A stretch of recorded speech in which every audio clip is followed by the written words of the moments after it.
नमस्कार. प्रथमतः आपण सर्वजण वेळात वेळ काढून या कार्यक्रमाला उपस्थित राहिलात याबद्दल आपल्या सर्वांचे मनःपूर्वक आभार. डॉक्टर दीपक पवार सर, साधना मॅडम तसेच मराठी अभ्यास केंद्राचे सर्व सदस्य कार्यकर्त्यांचे आभार की त्यांनी मला आज इथे हा विषय मांडण्याची संधी दिली. तर मतदारसंघ पुनर्रचना हा विषय मी आपल्यापुढे मांडणार आहे. विचार करा की तुम्ही एखादं चांगलं काम केले आणि त्याची तुम्हाला शिक्षा दिली. तुमची प्रतिक्रिया काय असेल? तुम्हाला राग येईल, तुम्ही त्याच्या विरुद्ध बोलाल, तुम्ही म्हणणार हे चुकीचं आहे. तर मराठी माणसाबद्दल आणि महाराष्ट्राबद्दल हे सध्या होत आहे. मतदारसंघ पुनर्रचना हे जे विधेयक आहे तर आपण लोकसंख्या नियंत्रणात ठेवली दक्षिण भारताने आणि महाराष्ट्राने, म्हणून आपली राजकीय ताकद जे आपले खासदार आहेत ते तुलनेने कमी वाढणार आहेत. चांगल्या कामाची शिक्षा महाराष्ट्र आणि दक्षिण भारताला होत आहे. आता याबद्दल दक्षिण भारत जागरूक आहे, सजग आहे, तो बोलत आहे. महाराष्ट्राचं काय? कुठं माती खातोय आपण? का आपले राजकीय नेते बोलत नाहीत? तामिळनाडूमध्ये जे मुख्यमंत्री आहेत विजय, त्यांनी त्यांच्या विधानसभेत ठराव मंजूर केला या डिलिमिटेशन मतदारसंघ पुनर्रचनेची. त्यांच्या काय भूमिका आहेत त्या घेतल्या. विरोधी पक्ष असो की सत्ताधारी पक्ष असो, तामिळनाडूमध्ये त्यांनी ठाम भूमिका घेतली की आम्ही तामिळी जनतेच्या मागे आहे, तामिळनाडूच्या मागे आहे, त्यांचं हित प्रथम. आपल्यातल्या सत्ताधारी पक्षाचं काय आणि विरोधी पक्षाचं काय? स्वतंत्र भारताचे पहिले अर्थमंत्री सी.डी. देशमुख यांनी त्या काळी मुंबई महाराष्ट्राला मिळणार नाही असं काहीतरी नियोजन चाललंय हे त्यांच्या लक्षात येताच सत्तेला लात मारलेली अर्थमंत्रीपद सोडलं. आज एका तरी सत्तेमध्ये असणाऱ्या खासदाराकडे ही धमक आहे का की ते सत्तेवरती लात मारतील आणि म्हणतील की हे मराठी माणसाच्या विरोधात आहे, महाराष्ट्राच्या विरोधात आहे, आम्ही याचा विरोध करू? आहे का? बरं, विरोधी पक्षांचं काय? वंदनीय शिवसेना प्रमुख बाळासाहेब ठाकरे यांनी शिवसेना हा पक्ष मराठी माणसाच्या भल्यासाठी काढला. त्या एका शिवसेनेचे नेतृत्व करणारे आदरणीय एकनाथजी शिंदे आणि त्यांची शिवसेना यांचं याबद्दलची काय भूमिका आहे? ते मराठी माणसाच्या हिताबरोबर आहेत, महाराष्ट्राच्या बरोबर आहेत की विरोधात आहेत? आजही ज्यांचं दिल्लीमध्ये भक्कम वजन आहे असे आपले देशाचे नेते आदरणीय शरद पवार साहेब, आज त्यांच्या राष्ट्रवादी पक्षाचं याबद्दल काय मत आहे, त्यांची काय भूमिका आहे? सर्व महाराष्ट्र आणि मराठी जनता याकडे बघत आहे आणि इतिहास याची नोंद ठेवणार आहे की कोणी मराठी माणसाच्या साठी संसदेमध्ये मराठी माणसाच्या बाजूने मतदान केलं आणि कोणी महाराष्ट्राच्या आणि मराठीच्या विरोधात मतदान केलं. तर हा जो मतदारसंघ पुनर्रचनेचा हा जो प्रश्न आहे, एक तर आपण खासदार संख्या वाढवणार का हा प्रश्न विचारला पाहिजे.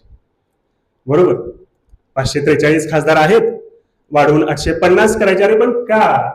इथं गल्लत काय होत आहे? खासदाराचं काम काय आणि नगरसेवकाचं काम काय? खासदाराचं काम हे राष्ट्रीय धोरण ठरवणं असतं.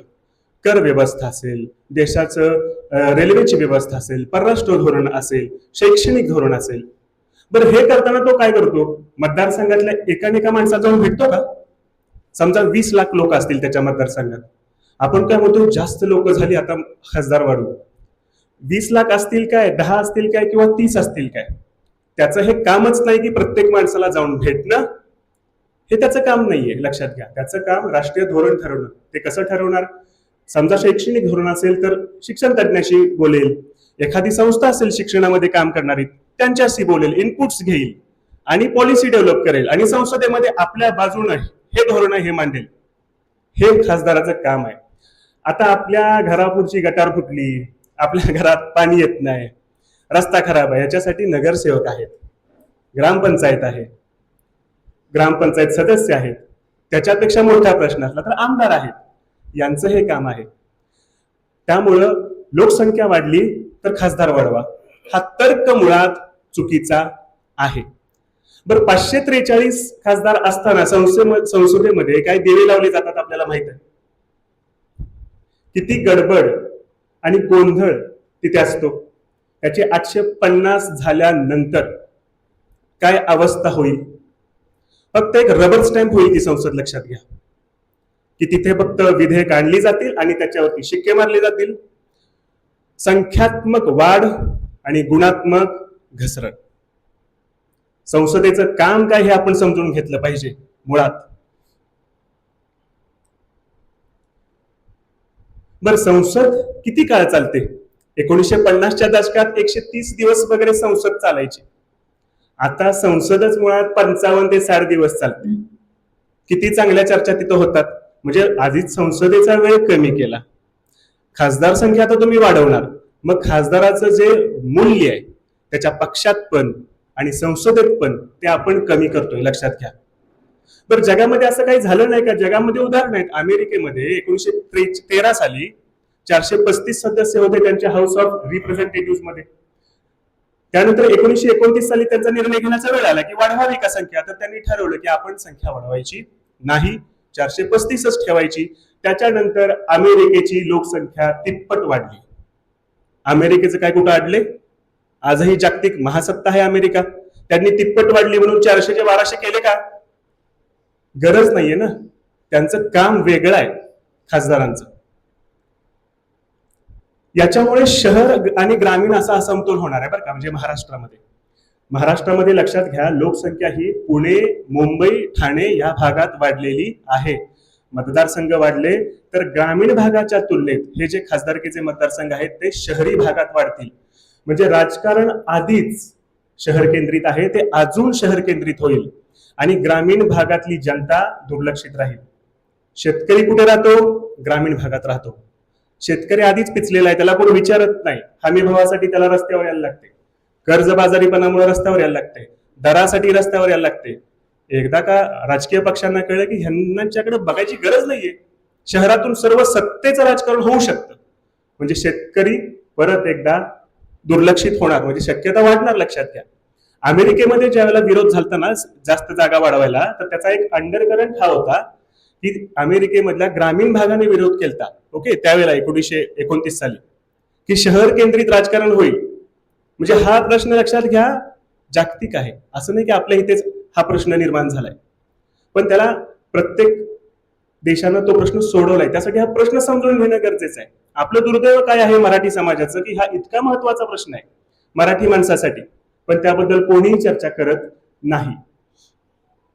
दुसरा एक आपला पुढचा आणि या ज्या जागा वाढणार आहेत मुंबई, पुणे, ठाणे, त्यामध्ये मराठी माणसाला किती फायदा होणार आणि परप्रांतीय स्थलांतरित जे ठाणे आणि मुंबईमध्ये आलेले आहेत, हा प्रश्न विचारला पाहिजे ना मराठी माणसाने की तो वाढलेल्या जागांचा फायदा कुणाला होणार. आता 50% सगळ्यांच्याच जागा वाढवू, मग काय कुणाला प्रॉब्लेम येणार नाही असं आत्ताचं सरकार म्हणते. फॉर्म्युला काढला ना त्यांनी, सगळ्यांच्याच 50% जागा वाढवू. पण मुळात आपण चर्चा केल्याप्रमाणे खासदार संख्या वाढवायची गरज नाही, पण तरी आपण समजू, समजा 50% सगळ्यांच्या वाढवल्या. उत्तर प्रदेशच्या आधीच 80 जागा आहेत, त्यांच्या 40 वाढणार. केरळच्या बिचारे 20 आहेत, त्यांच्या 10च वाढणार. आपल्या 48 आहेत, आपल्या 24च वाढणार. आता रस्सीखेच स्पर्धा असते, एका बाजूला महाराष्ट्राचे 48 खेळाडू, दुसऱ्या बाजूला उत्तर प्रदेशचे 80 खेळाडू. चला उत्तर प्रदेशला अजून 40 खेळाडू देऊ, महाराष्ट्राला 24 देऊ. आहे का? न्याय आहे का? बरं, आपण चांगलं काम केलंय बरं का, लोकसंख्या नियंत्रणात ठेवायचं, त्याचं फळ म्हणून तुमचे 24 वाढवणार. मग ज्या वेळेला महाराष्ट्राच्या हिताचं एखादं विधेयक असेल किंवा महाराष्ट्राच्या हिताच्या विरोधाचं विधेयक असेल आणि आपल्याला खासदारांची जुळवाजुळव करावी लागणार असेल देश पातळीवर, तिथे आपल्याला याचा फायदा होईल का या 50% वाढीचा? तिथे संख्याच बोलेल ना. त्यामुळं हा जो फॉर्म्युला आहे ना, हा सुद्धा हाणून पाडला पाहिजे.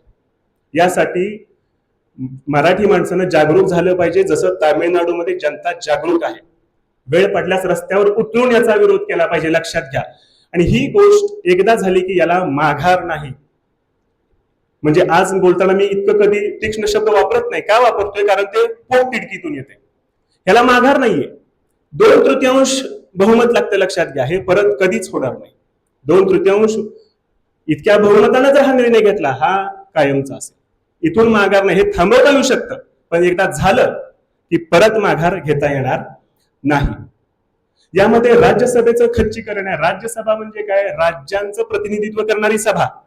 त्यांची संख्या तुम्ही 250 ठेवणार आणि लोकसभा 850ची करणार. म्हणजे आजपर्यंतचा पायंडा नाहीये, पण परत काय करणार? हे राज्यसभेत बिल पास होत नसलं, संयुक्त अधिवेशन बोलवायचं, लोकसभेच्या बहुमताच्या जोरावर पास करून घ्यायचे कायदे. राज्यसभेचं खच्चीकरण.